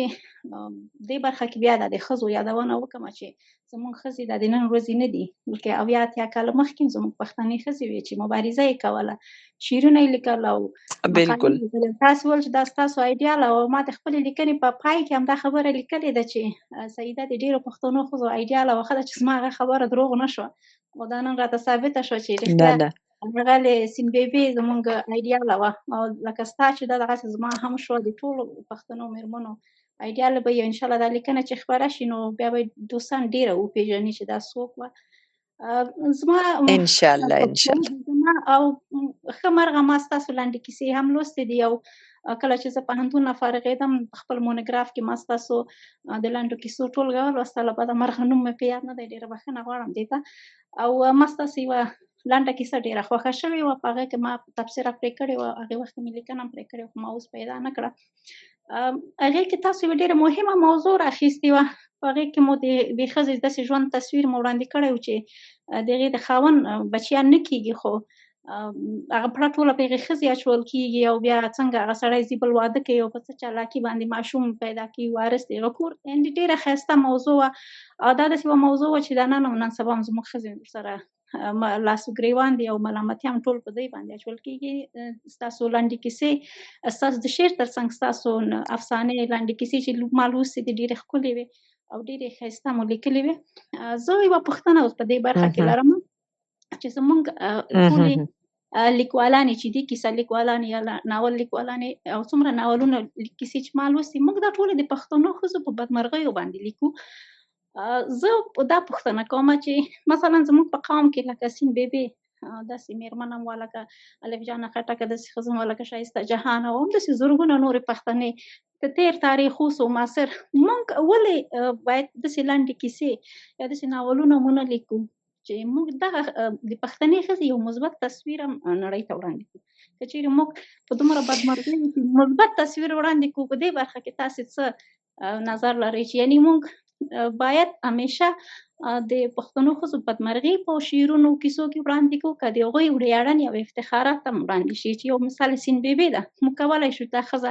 په لنډه کیسه یا ناول کې په خیالي ډول ډېره ښایسته رامخې ته کوو. دا به زموږ د نورو ښځو لپاره یو عبرت شي، ځکه څومره چې موږ بدې کیسې لولو موږ نور هم ضعیفې کېږو او مایوسې کېږو. که چېرې موږ ته داسې قوي مشران موږ ته راځي نو موږ به حوصله اخلو، او پښتنې ښځې به کولی شي چې مثلا ټولنه کې لا مبارز شي او ښه مبارزه وکړي. مننه. نه بالکل، دا ستاسو پوښتنه ډیره زیاته په ځای ده او دا په کار هم دي چې داسې وشي موږ خپلې اتلانې چې کومې دي یوازې سین بیبي نه، د سین بیبي تر څنګ د هغې په دور کې ډېرې داسې نورې اتلانې چې په بېلابېلو شعبو کې هغه ډېرې زیاتې دغه دي مخاورې وي. زموږ ډېر د پښتنو په هره کورنۍ کې یوه داسې تکړه ښځه وجود لري، شتون لري، چې لکه د هغې یو ډېر لوی رول دی، یو لوی قدې وي، هغه جرګه ماره وي، هغه فیصلې کوي او هغه خپل کور او خپل اولادونه ډېر زیات دغه نږدې ساتي که نه یو بل سره، چې د دوی منځ کې څه دغه رانشي، فاصلې رانشي. دغسې نور ډېر زیات دغه چې کوم دي چې لکه ډېر مثبت رول لري که نه زموږ پښتنې مېرمنې، نو په دې باندې لیکنې پکار دي، بالکل پې پکار دي. بلکې زه خو وایم چې د فلمونو هغه رواج ختم شوی دی، اوس فلمونه نه جوړېږي یا ډېر کم کوز به جوړېږي، خو دا د ډرامې دا د سټیج والا او یا داسې نور داسې وړې وړې دغه داسې نندارې پکار دي که نه چې وجودي طور پکې دغه کردارونه لکه په سکرین باندې یا په سټیج باندې دا ولوبولی شي او خلک هغې ته ناست دي او د په هغې باندې ځان پوه کړي، لکه داسې یو کیسه په هغې کې وي که نه. نو دا ضرور دي. زه تاسو ته د خپل ملکې ناول که تاسو زما وګورئ، ما چې کوم ړومبی ناول لیکلی دی نو په هغې کې هغه مین کردار چې کوم دی نو دغسې یوې مېرمنې کردار دی چې د نن نه تقریبا شپېته کاله مخکې یا اویا کاله مخکې کله چې پاکستان لکه دغه کېدو کنه دلته چې وجود اغستو نو د هغه دور یو کیسه ده خو یو ژوندی کردار دی نو هغه چې هغه وخت کې د پښتنو په کورونو کې چې کوم د رسم و رواج کوم ستونزې وي کوم سخت بندیزونه نو دغه ښځه چې کومه ده نو دا یوه ډېره انقلابي غوندې ښځه وه دې لکه د ټولنې دغه بندیزونه او دغه قطغنونه دې نه منل که نه چې څومره د پردې پابندي وه ښځه به بهر چا نه لیده نه به راوته نه به ښکارېده باوجود د دې هغه به په منځ بازار کې په ورځې رڼا به هغه ګرځېده په برکه کې به ګرځېده خو هغه ګرځېده هغه خلکو پیژندلي وه چې دا د دې کور ښځه ده دا د فلاني لور ده او دا د فلاني دغه ده خور ده نو داسې کردارونه داسې انقلابي کردارونه په هر دور کې زموږ په پښتنو کې د ښځینهو شته دی پاتې شوي هم دي او اوس هم شته دی پکار دی چې هغه ستاسو دا خبره ټیک ده چې لنډې کیسې یا ناولونه دي یوازې د ښځو د بدمرغۍ او د بدنصیبو د جړاګانو د ویر د کیسو نه وي دغسې کردارونه هم پکار دی چې هغه ژوندي پاتې شي او هغه لکه زموږ په لیکنو کې راشي د افسانې په شکل کې د ناول په شکل کې د په ډرامه کې دغسې کردارونه وړاندې کړی شي نو دا به ډېره زیاته ښه وي تاسو دې څیز ته زما ډېر زیات پام راوګرځولو انشاءالله زه به کوشش کوم چې په راتلونکي وخت کې دغسې په خپلو لیکنو کې دغه ژوندي کردارونه چې کوم دي نو دا تاسو ووینئ او دا زه مخې ته راوړم انشاءالله انشاءالله ډېره ښه مننه تنها ډېر ښایسته ځواب مې واخیستل او زه یوه هیله هم تاسو نه لرم زما هیله دا ده چې تاسو اوس د کومو نارینهو سپورټ چې ځان سره یاد کړه اگر چې زه په دې هم ډېره باوره نه یم موږ ښځې باید ډېر په نارینهو تکیه ونه کړو خو بیا هم چون ټولنه همداسې اوس همداسې ټولنه همداسې راغلې ده چې موږ مجبوره په نارینهو تکیه کړې مخې ته لاړې شو زما یوه هیله له تاسو نه دا ده ستاسو دغه د پلارجان او د ژوند ملګري او نورو دوستانو چې تاسو سره مرسته کړې که تاسو دا په یا د مقالې په شکل یا په یو بل د خاطرې په شکل ولیکئ دا به د نورو پښتنو نارینهو لپاره یوه الګو شي او هغوی به وکولی شي خپلې لورانې داسې سپورټ کړي ځکه چې زه پوهېږم چې د یوې خبرې یا د یوې موضوع اثر څومره ډېر وي په یو څه باندې نو که تاسو داسې یو څه کوئ دا به نارینهو ته یو مثبت پیغام ورکوي چې لور لکه دا اوس چې ستاسو پلارجان ویل چې زه مور دې ویل چې ته خو زه دې څه دې پرې نه ښودم خو پلار په تا باندې ویاړ کوي دا خبره بیخي ډېره جالبه ده که نه چې ښځه نه غواړي خو نارینه غواړي نو دا تاسو که چیرې د یوې خاطرې په شکل باندې راوړئ او دا اوس وخت کې چې ډېر اشد ضرورت دی مخصوصا افغانستان کې دا به زموږ لپاره ډېره ګټه وکړي او زه پوهېږم ستاسو ښکلی قلم یا په شعر یا په نظم یا لنډه کیسه یا خاطره کې دا به ډېر ښایسته راوړي دا زما یوه هیله ده مننه بس ستا دې هیلې ته زه ډېر زیات احترام لرم او دا ما د ځان سره نوټ کا دا ځان سره مې ولیکله انشاءالله همدغسې زموږ د نارینه کردارونه چې کوم دي چې هغه د ښځینه او د دغسې د کومې مخې ته چې تللي ښځې دي که نه نو د هغوی په شا چې دغسې نارینه دي نو دغه خاطرې بالکل لیکل پکار دي زه خو په هر فورم باندې په هر ځای کې زه دا خبره کوم زه د خپل پلار خبره کوم نه زه د خپل خاوند خبره هم کومه ځکه چې دا دوه نارینه زما په ژوند کې ډېر زیات مهم دي او دا دی چې پلار که زه راوچته کړمه د ځمکې نه او هغه زه ډېره زیاته اوچته ورسولمه خو که چېرې د بده مرغه زما خاوند داسې نه وی که نه نو بیا که زه پلار ډېره م اوچته کړې وی نو دغه سړي د لاسه به زه بیا واپس ځمکې ته تللي ومه خو ده زه نوره د عرش منارو ته زه وخېجولمه که نه نو دا دوه نارینه زما په ژوند کې داسې دي د پلار کیسې خو وشوې خو د ژوند ملګری چې کوم دی نو اوس هم تاسو باور وکړئ چې کله داسې په ما باندې لږه ناراستیا راشي یا لټتیا راشي نو زما تر څنګ دغه نارینه دی چې دی ما ته لکه داسې موقع راته برابروي داسې یو دغه راته راکوي چې ګنې دې کې دوباره بیا یو حرکت پیدا شي دا خپل دا نیمګړی کار سرته ورسوي دا کار سرته ورسوي تاسو باور وکړئ د کله نه چې شفیقه جانې د دې غونډې دپاره ما سره خبرې کړي دي نو د هغه ورځې نه پس لکه زه دومره فکرمنده دې ته نه وم زما ټول تیاری زما د ژوند ملګري هغه ټول سرته وکړو د وختي ماښام نه یې ما ته دا خپل سیټ جوړ کړو که نه او هر یو څیز یې راته هغه ټیکنیکل ستونزې چې کومې وي هغه یې راته برابر کړي کتابونه یې ما سره نږدې کېښودل او دا هر څه رڼا مڼا دا ټول هر څه انټرنیټ دا ټول هر څه ماته تیار کړل کنه. نو لکه دغه سي نارینه چې کم دي نو موږ د دینه بغیر یو قدم هم نشو اغسته،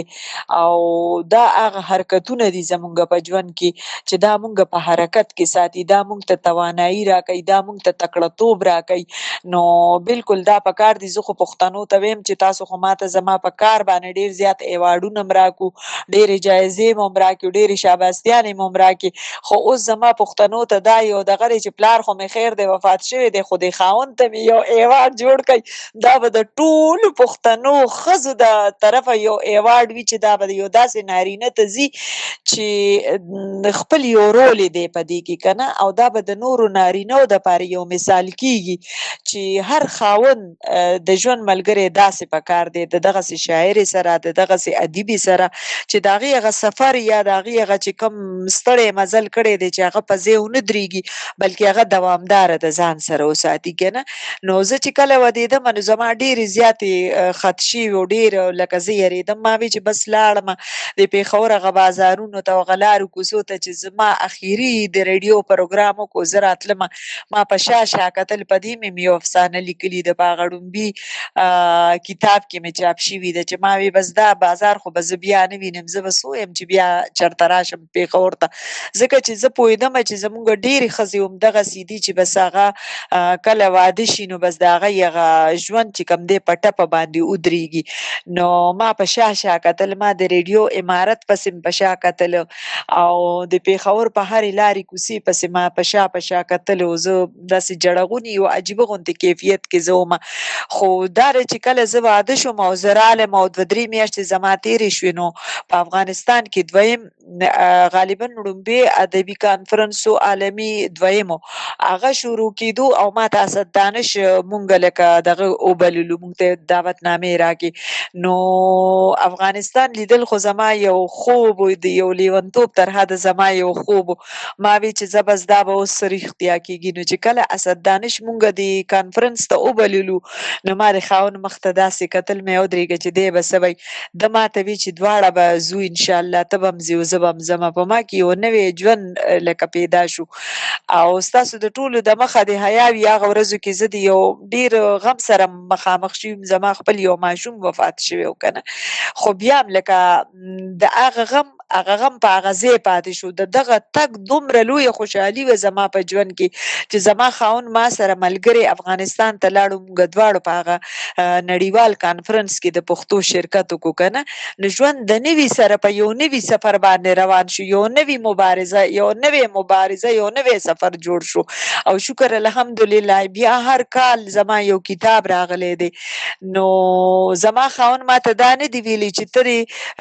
یو بچی راوړې او زما په بچي کې دی یو اضافه وشي، زما په اولادونو کې دی اضافه وشي، بلکې هغه په دې خوشحاله چې ستا د یو نوی کتاب چاپ شي نو دا به ستا په ژوند کې، ستا په اساسو کې به، ادبي اساسو جاتو کې به لکه یو زیاتوالی راشي. نو د دې کریډټ چې ځي نو دا به ماته ځي. نو واقعي چې لکه د یو نوي کتاب دپاره زه هوسول یم او یو نوی کتاب به هر کال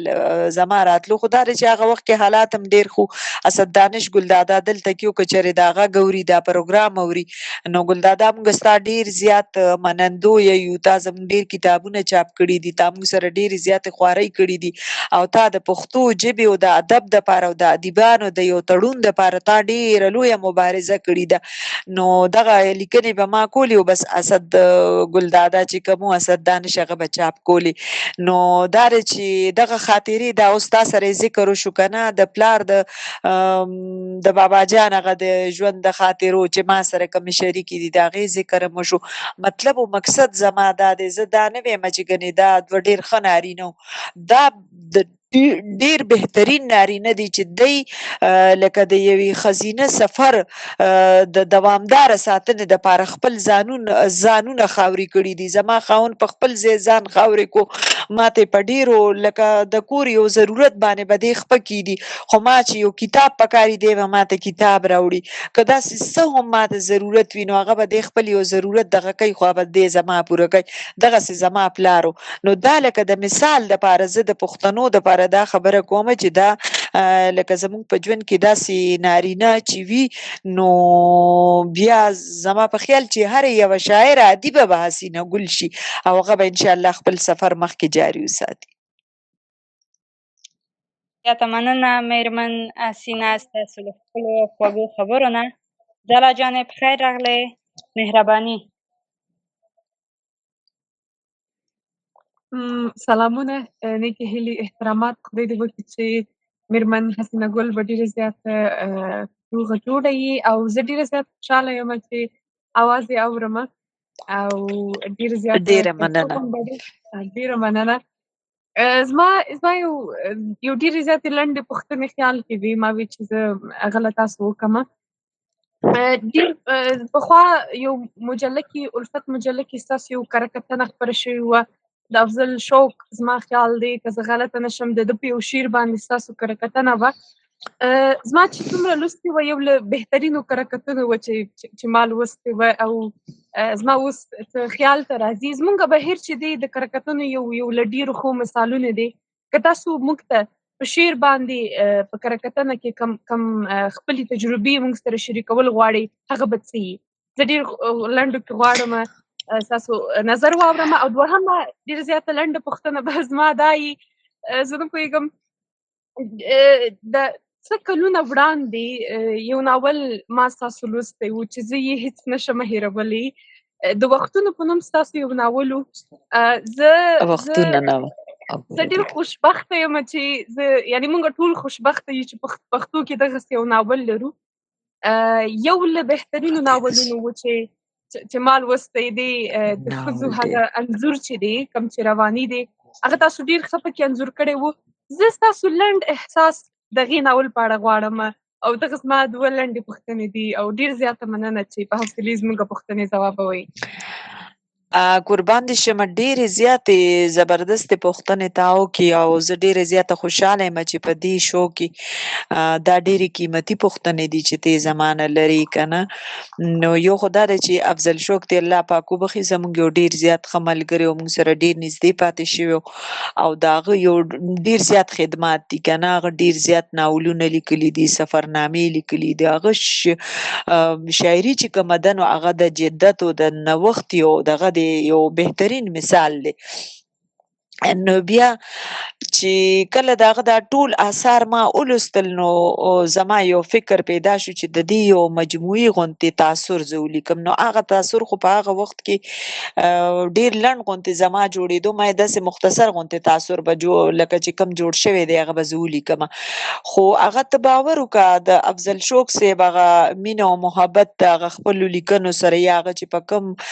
څیز چې زه متاثره شوي یم او زه یې دغه لیک ته دغه کمه که نه اوتنه لکه توانې راته راکړو د هغه لیک د لیکلو. نو بس هغه بیا د یو کتاب په شکل کې هغه دومره لوی شو چې د هغه په شاعرۍ، د هغه په سفرنامو، د هغه په ناولونو، د هغه په شخصیت، د هغه په لکه هغه د تنظیمونو دپاره، د ادبي او د فرهنګي تنظیمونو دپاره د هغه چې هغه کومه مینه او کوم لیونتوب، نو بیا دا ټول هر څه هغې کې ما راوستل که نه. نو یو تنقیدي کتاب هغه هم چاپ شوی دی، هغه هم شته دی. هغه بیا په خپل دغه باندې چاپ کو که نه. ما ورته دا خو ما ولیکلو خو د چاپ وس مې نشته دی، هغه بیا په خپله چاپ کو. نو دا یو تجربه وه چې لکه ما دا نه ګڼله چې دا به د نقد یا د تنقید په زمره کې څوک قبول کړي، خو هغه باقاعده زما هغه لیک چې کوم دی نو هغه په هغه دغه کې په صنف کې لکه باقاعده اکسپټ کو خلکو، قبول کو خلکو، وی چې دا تا یو ډېر ښه تنقیدي جایزه دغه کړي ده، د دې ټولو اثارو ته اخیستي ده او دا ډېر ښه تعلیق کړی دی. نو دا خو لکه بس هغه کتاب په اړه باندې لږې دغه دوه درې خبرې وې پاتې شو. ستاسو دا پوښتنه چې ګنې تاسو دا کوم ناول زما لوستلی دی، زه ډېره زیاته خوشحاله شوم. دا کتاب چې کله چاپ شوی دی نو استاد اسماعیل یون هغه سره هم د الله ډېر زیات خو کړي، هغه هم لکه ما سره ډېره زیاته مینه کړې ده او ډېر زیات زما د اثارو د چاپ کولو په سلسله کې هغه ډېر زیات محنت کړی دی او د هغه دا خواهش و چې یاره ستا اثار دې دلته مسلسل چاپ کېږي، دا د ژبې دپاره د خوندي ساتل لکه د دې ډېر زیات ضروري دي. نو دا دی چې هغه هم ډېر ښه وختونه و، یو وخت و یو سیمینار دپاره هغه په یو ځای زما 3 کتابونه چاپ کړي چې یو پکې د لنډو کیسو کتاب او د اوښکو مارغان او بل دغه ناول تا چې یاد کو ذکر دی وکړو او بل زما د امریکې د سفر یو دغه یونلیکو زما کنه په لار زم ټوله زنګېږم نو دا 3 کتابونه په یو ځای باندې استاد چاپ کړي وو. پاتې شو تا چې دا ناول لیکلی دی نو ما ته ړومبی نظر ته باور وکړه چې په دغه ناول باندې ستا دا ړومبی نظر و چې ما لکه زما مخې ته راغلو لکه زه ډېرې زیاته خوشحاله شوم چې کم از کم یو لوستونکی خو زما داسې شته د دغه ناول ځکه چې اوسه پورې زما دغه ړومبی ناول ملکه چې کوم دی نو په هغې باندې بېتحاشه ډېر زیات د لوستونکو نظرونه او رایې ما ته لکه مخې ته راغلي دي خو وختونه ناول باندې ما ته د چا همداسې یوه کوټلې رایې نه ده راغلي خو ما ته اندازه وشو چې دا تا د زړه په سترګو باندې کتلی دی او د دې چې کومه موضوع ده هغه هم لکه ښځینه موضوعات دي جنسیات چې زموږ په ټولنه کې د بده مرغه په دغه اړه باندې مونږ خبره هم نشو کولی خو جنسیات د ژوند د انساني ژوند یو داسې مهم دغه دی که نه یو اړخ دی چې دا نظر انداز کولی خو مونږ نشو که نه په دې باندې باید چې خبرې مونږ وکړو او اوس هغه دور نه دی اوس مونږ په 21مه پیړۍ کې یو باقاعده په دې باندې خبرې اترې پکار دي یوازې لکه لیکونه یوازې نه لیکونه خو به څوک په لولي څوک په نه لولي زه وایم چې په ازادو فورمونو په دغه جنس باندې لکه خبرې پکار دي د شعور دپاره د ادراک دپاره د علم دپاره د پوهې دپاره او لکه د ډېر څه دپاره که نه دا به زموږ ډېر په ګټه باندې پرېوځي نو ما کوشش کړی په دغه دواړو ناولونو کې دغه قسم موضوعاتو ته مې ځای ورکړی دی چې دا لکه ټابو او لکه یو ټیبو په توګه باندې ګڼلی شي چې په دې باندې اوس هم څوک لکه خبره نشي کولی په پښتنو کې لکه په دې باندې خبره ډېره شرم ګڼلی شي او لکه سړي پې نشي کولی نو بیا د ښځې لکه جرأت د هغې لیکل او دغه موضوعات څېړلو په هغې کې دومره لکه کار کول که نه نو زه وایم چې دا هم لکه زما یو زړورتیا وه که نه ما چې دا ناولونه ولیکل نو ما وی چې خدای خبر چې اوس د دې به څه ردي عمل راځي خو زه ډېره زیاته لکه دغه م دا به یا لوستی شي یا به نشي لوستی نو چې څوک یې ولولي نو یو ردي عمل به یې مخې ته راشي چې چا لوستي ني نو د هغې به څه ردي عمل وي خو بهرحال تا ماته یو ښه نظر راکړو نو دا دی چې ستا ډېره زیاته مننه او انشاءالله زما به کوشش وي چې په راتلونکو وختونو کې زه دغسې موضوعاتو ته په خپلو لیکنو کې ځای ورکړم او څو پورې چې تا ووایي چې په شعر باندې د نقد او د تنقید خبره نو ما په خپله په ډېرو تنقیدي اجلاسونو کې ناستې پاستې کړي دي چې په شعر باندې به مونږ تنقید کولو خو دا تنقید چې کوم دی نو ډېر یو سپور یو ستغ غوندې میدان دی زما بابا دې الله وبخي هغه په خپله یو لیکوال نو هغه به ماته وي چې چېرته هم په تحقیق او په څېړنه کې او په تنقید کې لکه دا خپله توانایي مه خرچ کوه ځکه چې دا به ستا هغه تخلیقي صلاحیتونه بیا خراب کی ته به بیا تخلیق نشي کولی ته به په څېړنه کې او په تنقید کې دومره ګیره شي چې بیا به ستا نه هغه خپل تخلیقات پاتې شي نو د بابا دغه خبره مې لږ په پلو پورې غوټه کړې وه خو څه ناڅه مې په دغه لړ کې هم لاس خپله وهلي وو که نه یو دغه د افضل شوق دا کتاب بیا مخې ته راغلو او بل په شعر باندې داسې د باقاعده تنقید خو ډېر لکه تنقیدي مضامین مې لکه په کتابونو د سریزو په شکل کې او د دیباچو په شکل کې هغه بېتحاشه لیکونه مې لیکلي دي خو اوس خو لکه بیا هم کوشش کوم چې هغه لیک ځان سره سیف وساتم او بیا انشاءالله کوشش په مې دی چې په راتلونکو وختو کې د دغه تنقیدي مضامینو یو دغه کتاب یو ټولګه غوندې چاپ کړو که نه نو بلکل مې کړي دي په شعر باندې مې تنقیدونه کړي دي او هغه د دیباچو د سریزو په شکل کې په ډېرو کتابونو باندې هغه نوشته دي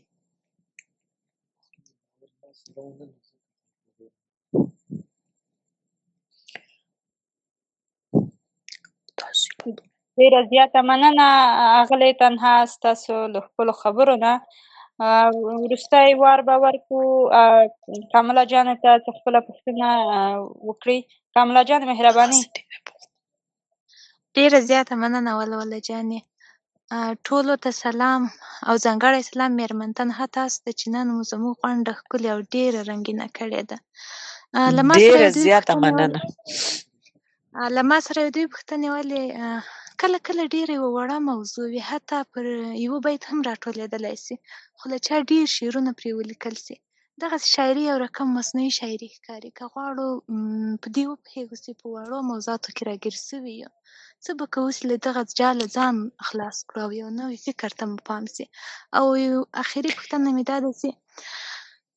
د ښځو مخالفت یوازې نارینه‌وو نه ده کړی، په ډېرو برخو کې حتی لوستې ښځې هم د یوې بلې د پرمختګ خنډ ګرځي. شاید دغسې ښځې به تاسو هم ډېرې لیدلې وي، نو پیغام مو ورته څه ده؟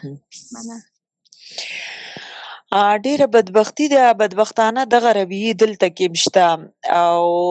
دا صحیح خبره ده چې د ښځې مخالفت یوازې نارینه نه کوي، بلکې ښځه د ښځې زیات مخالفت کوي،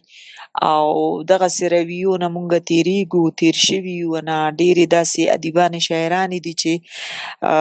زه دا نه ویم، زه ویم د ژبې دپاره چې چا یو ټکی هم لیکلی وي او د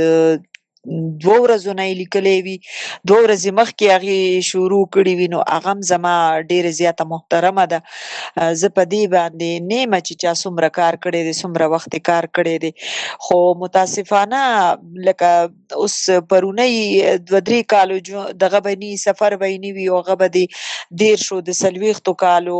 د سفر هغه دغه چې کوم وي که نه، هغه مبارزه چې چا کړې وي، نو د هغې به خپې وهي او د هغې به مخې بندوي، او داسې لکه خبرې به ورته کوي، او داسې خبرې به ورپسې کوي، او داسې حربې به استعمالوي چې هغه به لکه دغه شي، خپله حوصله به د لاسه ورکوي که نه. خو شکر الحمدلله زه هم د دغسې رویو نه تېره شوې یم، او دغسې تجربې زما هم ډېرې شوي دي. دا یو بیل چپټر دی، یو بیل باب دی، په دې ډېرې زیاتې خبرې نه کوو، ځکه چې خبره بیا خفګان ته ځي، او دا ده چې به زمونږ کار د کار سره دی که نه، زمونږ خو مقصد کار کول دي، د ژبې دپاره، د ادب دپاره، د ژوند دپاره، د خپلې ټولنې دپاره، د خپل ولس دپاره، او د ټول انسانیت دپاره. نو دا به انشاءالله کوو، او په دغسې خبرو کې به نه پرېوځو، او پاتې شوه چې دغه دا لکه ښه رویه نه ده چې هر څوک یې ساتي که نه، کار په کار دی. او بل دا ده چې موضوعات بلکل زه چې کله م یو څیز ګورم، نو هغه که زه په ړومبي ځل هم ګورم، ما ته داسې محسوسېږي لکه چې دا ما مخکې کتلی دی که نه. نو د موضوعاتو مونږ سره بس لکه دومره کمی دی چې لکه هر یو شاعر یا ادیب چې څه لیکل کوي، نو بس هغه اورېدلي وو، لیدلي وو، کتلي وو، هغه د یو نه اورېدلي، د بل لوستلي، د بل نه اورېدلي، یا د بل کتاب کې لوستلي، دغه څیزونه راخلي او هغه یې په خپلو موضوعاتو کې او په خپلو لیکنو کې دغه کوي. نو زما په خیال چې دغه دی داسې نه دي کول پکار، یو نوی سوچ مخې ته راوړل پکار دي، نوي خیالات مخې ته راوړل پکار دي، او نوي خیالات، نوي سوچونه دا به څنګه راځي؟ نو دا په مطالعه باندې راځي، دا په مشاهده باندې راځي. پکار دی چې مونږ د ژوند دپاره خپلې مشاهدې او خپله سترګه دومره قوي کړو چې مونږ هغه څیزونه ووینو چې عام انسان هغه نشي لیدی، او د هغې اظهار په خپلو لیکنو کې وکړو، نو هله به زمونږ لیکنې ژوندۍ وي، او دا به انشاءالله دوامدارې وي.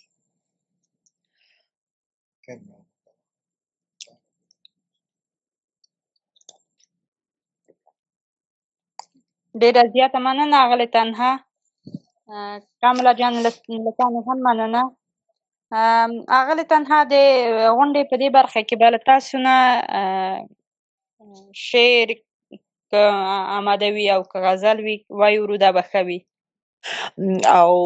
دا خوش قسمتي دی چې ستاسو د دغه شو دپاره ما خپل یو نوی شعر لیکلی دی، نو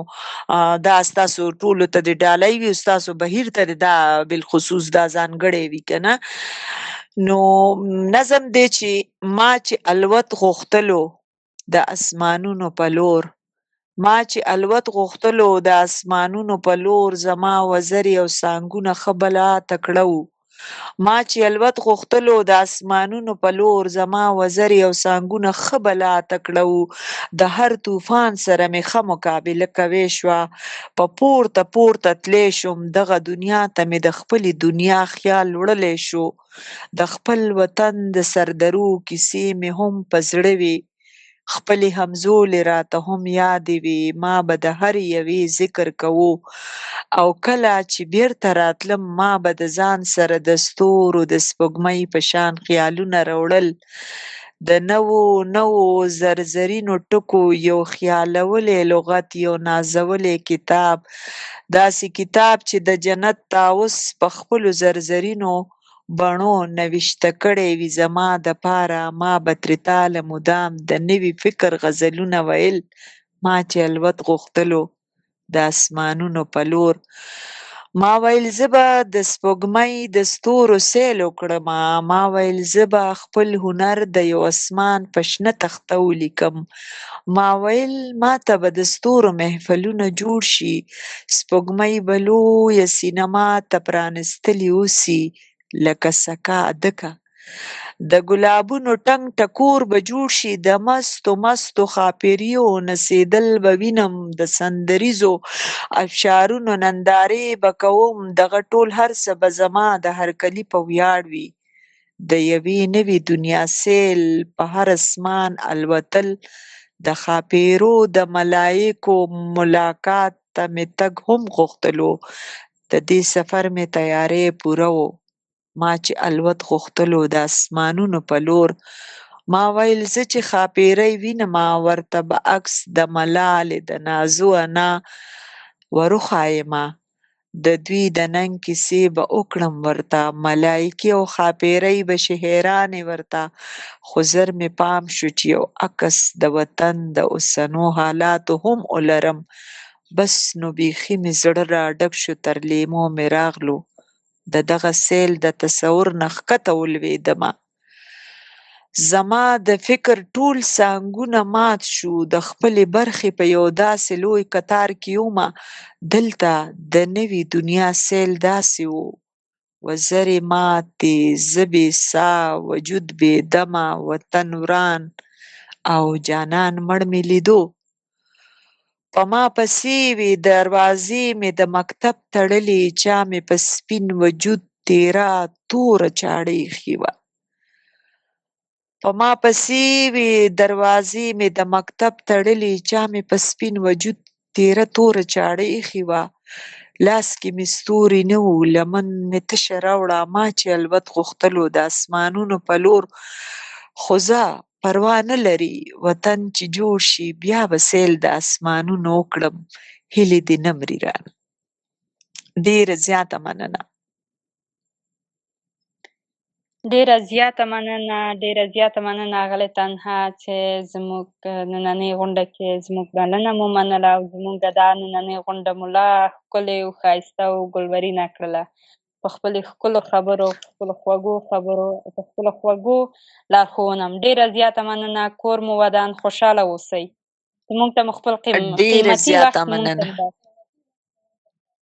ډیره مننه ټولو ته السلام علیکم ستاسو هم ډیره زیاته مننه الله پاک دې تاسو ته نور توان درکړي چې همدغسې بنډارونه جوړوئ او دغسې دا کاروان او دا بهیر تاسو مخکې بوځئ ډیره مننه ستاسو د ټولو ګډونوالو ډیره مننه